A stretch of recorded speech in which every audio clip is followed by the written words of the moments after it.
chưa được, chú đang làm việc. Rồi ra để không kiếm để chú đang làm việc. Hay là cái máy ra đây, cái máy ra đây cũng được. Để nhưng mà quản lý mặt.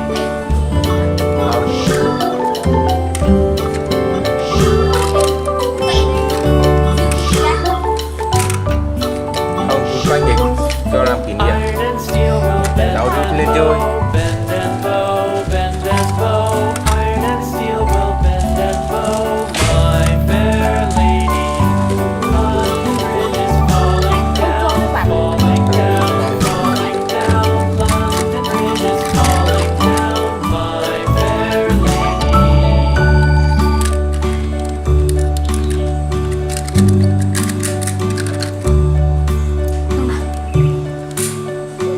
Máy về YouTube à? Đúng nhỉ?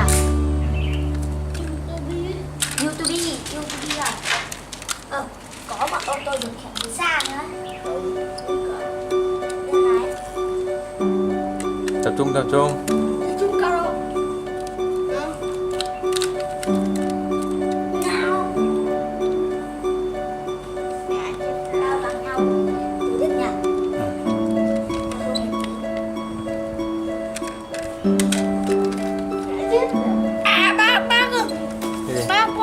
Bác tìm dạy gia đình lợn con ơi. Bảo anh Hải mang gia đình lợn con ra cho em.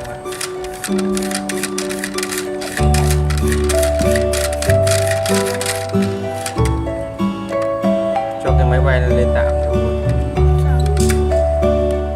Cái gì ô tô điều khiển xa đúng không? Cẩn cỡ điều khiển từ xa. Đây cái ô tô, đây là cái điều khiển từ xa hả? Điều khiển hai cậu. Điều khiển máy cậu đây à?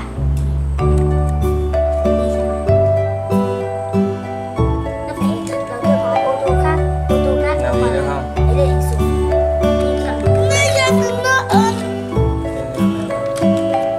Cho cái máy trực thăng lên không? Thăng như này. Đây cái chiếc thăng đỏ ngoài kia này. Đại nghĩa này. Hay là cháu cho những cái đấy lên cái ô tô to này đi.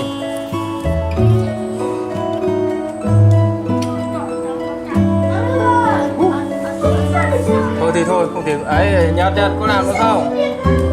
Nhật ơi, Nhật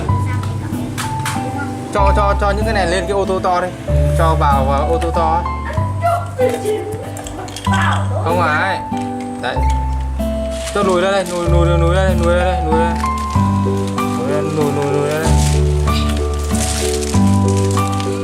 Đây, cho lùi lại, cho lên, cho lại, ok, cho lên này.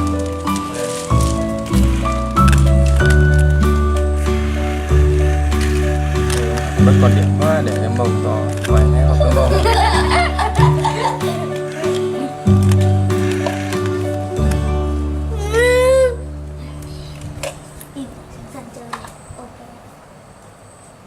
Tiếp đi.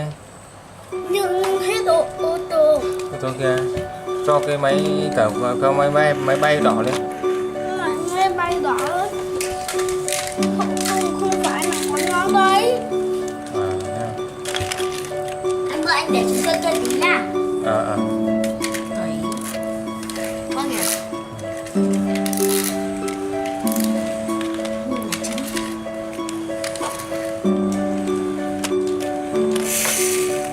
Đổ.